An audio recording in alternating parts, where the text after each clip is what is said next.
MLA Maganti Gopinath కన్నుమూశారు. ఈ నెల 5న ఆయనకు గుండెపోటు రావడంతో గచ్చిబౌలిలోని ఏజీ ఆసుపత్రిలో చేర్పించారు. అక్కడ చికిత్స పొందుతూ తెల్లవారుజామున 5:45 ఆయన తుది శ్వాస విడిచారు. మాగంటి గోపీనాథ్ మృతి వార్త తెలంగాణ రాజకీయ నాయకులను దిగ్భ్రాంతికి గురిచేసింది. పలువురు నాయకులు, ఆయన అభిమానులు సంతాపం ప్రకటిస్తున్నారు. ఆయన ఇంటికి అభిమానులు చేరుకుంటున్నారు. బీఆర్ఎస్ ఎమ్మెల్యే మాగంటి గోపీనాథ్ కన్నుమూతపై పలువురు దిగ్భ్రాంతి వ్యక్తం చేస్తున్నారు.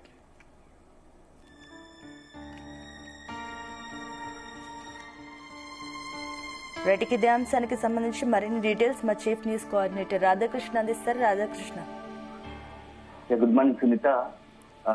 ఎమ్మెల్యే మాగంటి గోపీనాథ్ ఎమ్మెల్యే మాగంటి గోపీనాథ్ ఈ రోజు ఉదయం సుమారు 5:40 మృతి చెందినట్టుగా తెలుస్తా ఉంది.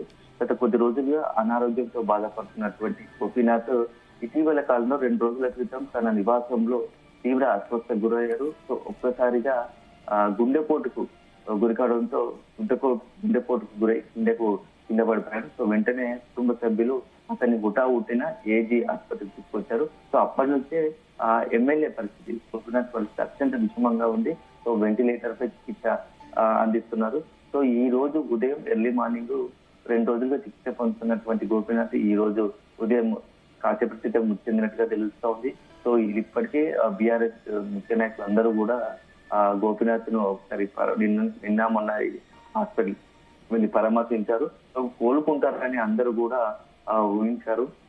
ఎందుకంటే మన ఆసుపత్రిలో చేర్పించిన క్రమంలో కూడా అత్యంత విషమంగా ఉన్నప్పుడు ఆ వైద్యులు అతని చికిత్సకు స్పందిస్తున్నారు, త్వరలోనే కోలుకుంటారు అని చెప్పేసి కూడా ఆ వైద్యులు కావచ్చు, బీఆర్ఎస్ నాయకులు కూడా చెప్పారు.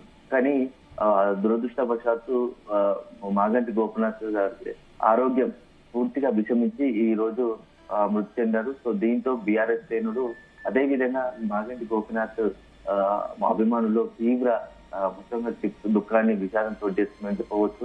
చాలా హైదరాబాద్ పాలిటిక్స్ లో కీలకంగా ఉంటూ వస్తున్నారు. ఇప్పుడే దాదాపు 2000 సంవత్సరం నుంచి పొలిటికల్ గా యాక్టివ్ ఉంటూ వస్తున్నారు.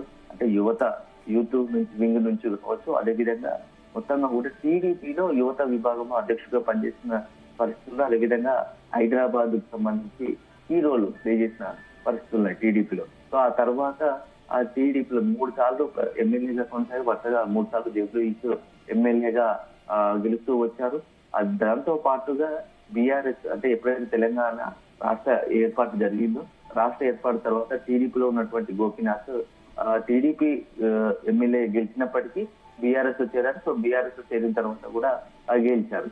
వరుసగా 2 పర్యాయాలు ఎమ్మెల్యేగా గెలిచారు. సో ఈ నేపథ్యంలో సీనియర్ ఎమ్మెల్యేగా ఉన్నటువంటి గోపీనాథ్ పార్టీ అధిష్టానానికి, బీఆర్ఎస్ అధిష్టానానికి, ముఖ్యంగా కేటీఆర్ కు అత్యంత సన్నిహితంగా వస్తున్నారు.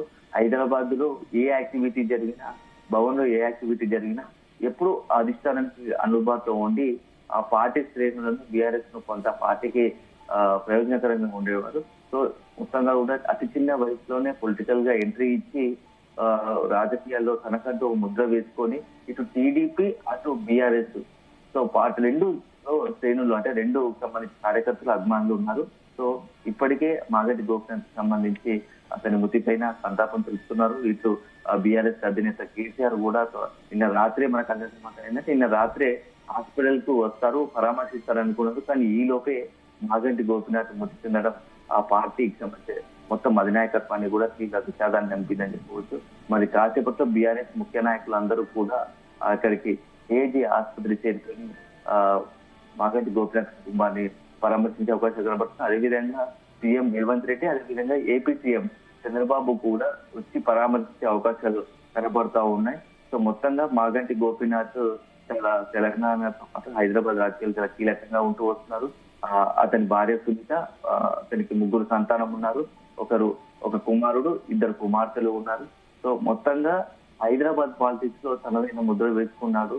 సో మాగంటి గోపీనాథ్ మృతి రాజకీయాల్లో ఒక లోటుగా చెప్పుకుంటూ వస్తున్నారు. సో నెక్స్ట్ సంబంధించి ఇప్పటికే అతని యొక్క పార్థివ దేహాన్ని కూడా కుటుంబ సభ్యులు ఇంటికి తరలించే ప్రయత్నం చేస్తున్నారు. మొత్తంగా ఆసుపత్రికి 2 రోజుల చికిత్స పొందుతూ ఈ రోజు ఉదయం మృతి చెందడం అతని మొత్తంగా అభిమానులను తీవ్ర విషాదం నింపిందని చెప్పవచ్చు. టీఆర్ఎస్ సంబంధించి మొన్న మాజీ మంత్రి హరీష్ రావు, నిన్న కేటీఆర్ అందరూ కూడా వెళ్ళి పరామర్శించారు. త్వరలోనే కోలుకుంటారు, మాగంటి గోపినాథ్ తిరిగి మరి కోలుకొని రాజకీయాలు యాక్టివ్ అవుతారనుకున్నాం. కానీ ఈ లోపే ఈ రోజు ఉదయం ఆ విషాద వార్త కొత్తగా కూడా బీఆర్ఎస్ శ్రేణుల్లో వచ్చిందని చెప్పవచ్చు. మాగంటి గోపినాథ్ మృతితో అందరూ కూడా తీవ్ర దుఃఖంలో నిలిచిపోయారని చెప్పవచ్చు. Right Radhakrishna, thank you.